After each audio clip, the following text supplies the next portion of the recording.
Hello my friends, welcome to my channel, Lindy's Magpie Reads.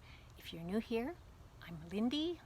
I read a lot, pretty much a book a day, and I also do other things. I like to cook, I like to garden, I like to do lots of textile arts. So I'm going to talk about the non-book things first. If you're here for the books, just skip ahead. There will be timestamps so you can do that. I don't normally talk about politics, but we did just have an election in my province in Alberta, and it made me very sad because the party that has the majority, the United Conservative Party, is one that is led by a person who's a lying lunatic, and the party is homophobic and thinks that the arts in general have nothing to add to society. They are pro oil and gas, and it's very disheartening in general. So I had to make some cake to cheer myself up. This is the third week in a row that I have baked a cake from this cookbook. You are human and you need cake. So this week it was the berry cornmeal and jam cake. Turned out great. Melanie, who's one of my subscribers, has asked about how to get a copy of this book, and what I'll do is link the author's website below. She lives in Calgary, and this is printed through her own press, so it could be difficult to get outside of Canada, but you might contact her, or some of her recipes are on her website, so I will link that below. Last week I talked about re-dyeing a pair of trousers that I had made, and what happens when I make up a batch of natural dye is there's still color left in there, and I hate to waste any of it. So I have been using it up by making bandannas. So this was made with the Himalayan rhubarb dye bath plus an iron after bath. And then there's less and less color as things go on.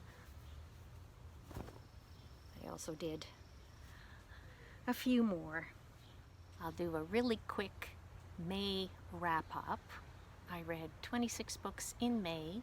There are a whole bunch of readathons that were happening on BookTube in May, including Mental Health May, hosted by Kim of Middle of the Book March and Marilyn Maya Mendoza. I read 8 books that had important mental health content in them. The group read was Maybe You Should Talk to Someone, and I had that one out from the library and ended up not reading it, and there was a waiting list, so after 3 weeks I had to bring it back. But Kim and Maya had a great conversation, not only about the readathon in general, but about that book, so I will link that video down below in case you haven't seen it yet. Then there was Misery May, hosted by Scott of Gunpowder Fiction and Plot, and Gemma of Gemma Books. And this was a Thomas Hardy readathon, and I did read one, The Return of the Native. I wouldn't have picked it up otherwise, so thank you for that, Scott and Gemma. And Margaret Pinard hosted May of the Moderns for the 3rd time, and she says final time, and that prompted me to pick up a book that I had been meaning to read for a really long time, decades, which is Wild Geese by Martha Ostenso. So as Elizabeth of Bookends and Books pointed out, this is a great thing about these readathons, that they can get us picking up stuff that maybe we have been ignoring or just not getting to for all the various reasons. I thought I had 2 books for May of the Moderns, but it turns out that One of them, it was just published in 1950, and I will tell you more about that one later in this video. And then, in the wider book world, May is Asian and Pacific Islander Heritage Month, and I read 6 books by Asian authors, so there's that. And then there's the year-long Read Across Canada project that Jolene of Bookworm Adventure Girl is doing. And in April, it was Manitoba, and I neglected to read one in April, but I read it in May, and that was also one that I counted for May of the Moderns, Wild Geese. May's province was Ontario, and I picked up Jade is a Twisted Green, one that I'd been meaning to read for a year, so I'm glad I got to that. And June, for those of you who are wanting to participate, is Quebec. And I have plans for more than one Quebec author this month. We shall see how that goes. All right, on to the books that I finished in the past week, starting with this excellent collection of poetry, Knife on Snow by Alice Major, who is a local poet, much beloved. Alice is much inspired by science, and those two things together, poetry and science, go surprisingly well. The first section is about forest fires and climate change. Very relevant today, although I'm glad to say that we've had some rain and suppression of the forest fires that have been ravaging much of Alberta, so situation is better there currently. And then there's a section about an ancient organism from the Ediacaran era. It's called the Ilingia, and so this is pre-Cambrian, a segmented organism that crawled along in the mud. And poems in there made me cry. There's something comforting. I cry sometimes when I'm comforted. Comforting about the thought of billions of years of existence, about creatures who lived more than 500 million years ago, and just putting my own small existence into perspective, I guess. Somebody is cutting down a tree nearby, and so I have to keep stopping, but you might hear some of those chainsaw noises because I need to get this finished. We shall see how it goes. I'd like to read you a little bit from this collection. After Ragnarok. Apocalypses tend to end with gardens, the promise that the smoke of strife will clear, the sea retreat from land and leave it fair and fruitful. Life in the form of a human pair will creep out from the heart of trees. Of course, the old gods come through too, like polymer units, macromolecules we have invented and find difficult to dissolve, the vengeful sons of Odin, day-bright Balder. They will seat themselves on the empty field where Asgard gleamed and find again the gods' gold gaming pieces to start the game anew.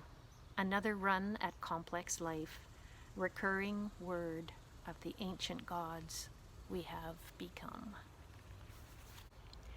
Next up is an audiobook, Firewater, by Harold R. Johnson, who is a Cree author who died recently.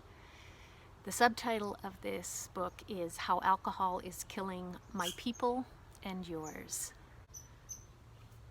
There are so many things that struck me in this book, but most importantly, the statistics that 35% of Indigenous people in Canada do not drink any alcohol at all. and Harold Johnson's persuasiveness in convincing his people, the Cree people, to reject alcohol completely. He also talks about considering alcoholism an injury rather than a disease, because with an injury you have more control over how you look after yourself. If you have repetitive strain injury, then you rest that part of your body until it gets better. And with alcoholism, if you want to get better, you stop drinking. So he looks at things from the approach of the story that we tell ourselves, and I think it's a really helpful way to look at one of the great ills of our society, and I'm talking everybody, not just Indigenous people. The potential for harm is certainly there in consumption of alcohol. And next up is another audiobook, All the Knowledge in the World, subtitled The Extraordinary History of the Encyclopedia, and it's by Simon Garfield. So this goes back all the way to early China and ancient Greece, as well as right into what happened with Encyclopedia Britannica and CD-ROM encyclopedias and Wikipedia. Lots of interesting stuff. I found myself kind of more mildly interested than totally fascinated, but I still recommend it. And I also recommend this book about orchids, Orchid Muse, subtitled A History of Obsession in 15 Flowers. It's by Hannickel, and it is chock full of gorgeous illustrations. It's on a heavy clay paper, weighs a ton, so I'm going to put it down. Everything from the exploration, plant hunters, and the love of orchids that was experienced in other parts of the world, including in China, where the culture of orchids dates back to at least 1000 BC,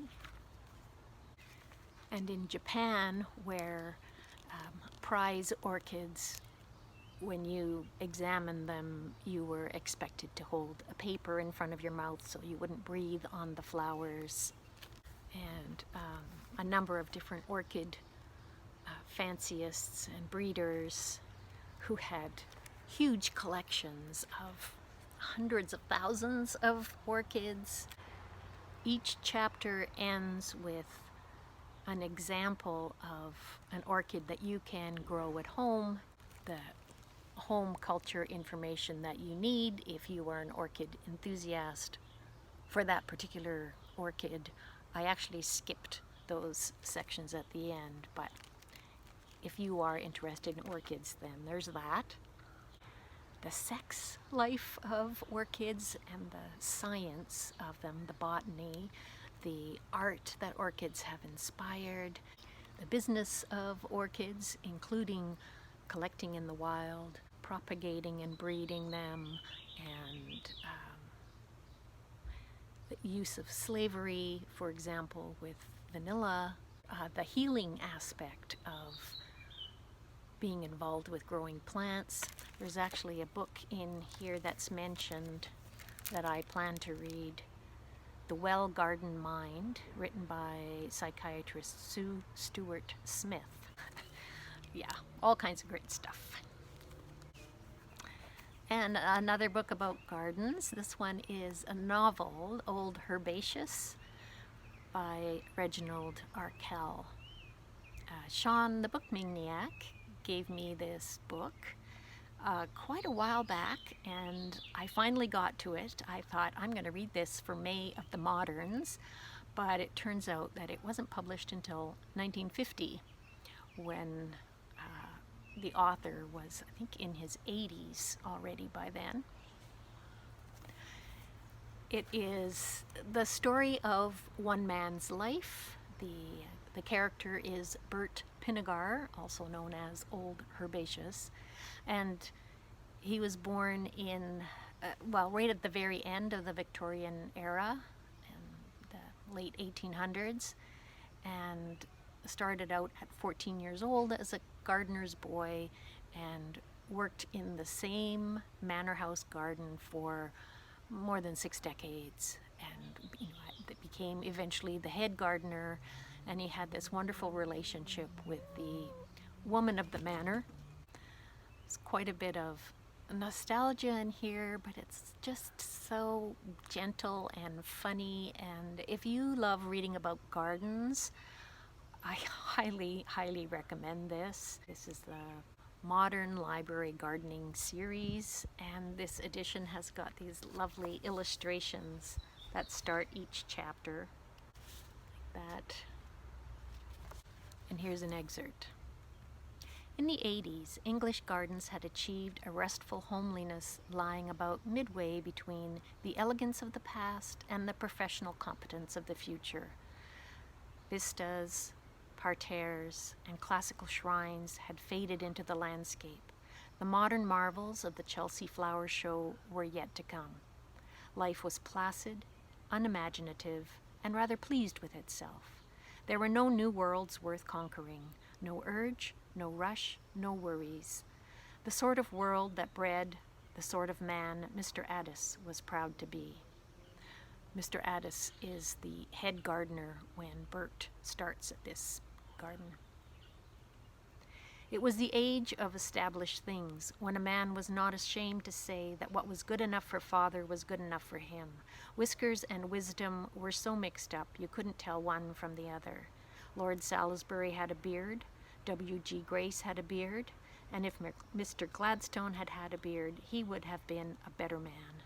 Mr. Addis had a beard. Mr. Addis may have had more whiskers than wisdom, but he had been head gardener at the manor for 30 years, and there would be no shifting him until they carried him away in his coffin. So that's who Bert starts under, and this is just so heartwarming and gentle, and sometimes you need that kind of read.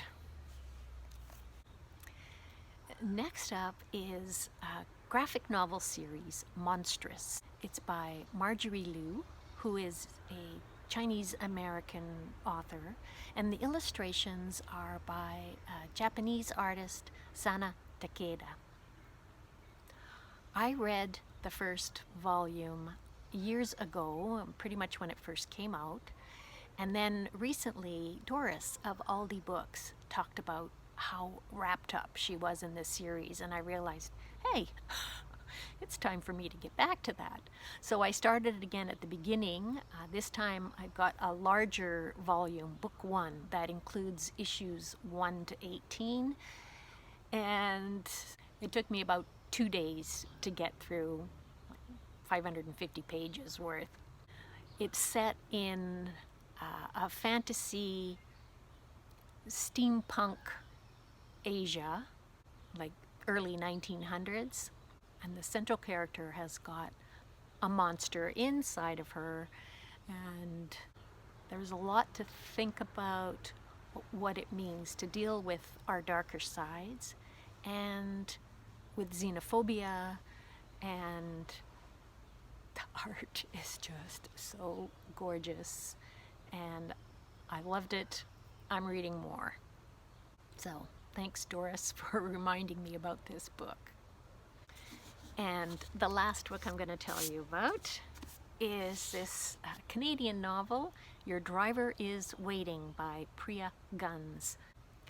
This is about a young woman in her 20s who's driving for a rideshare company, and she is also deep in grief that her father was killed about 6 months earlier.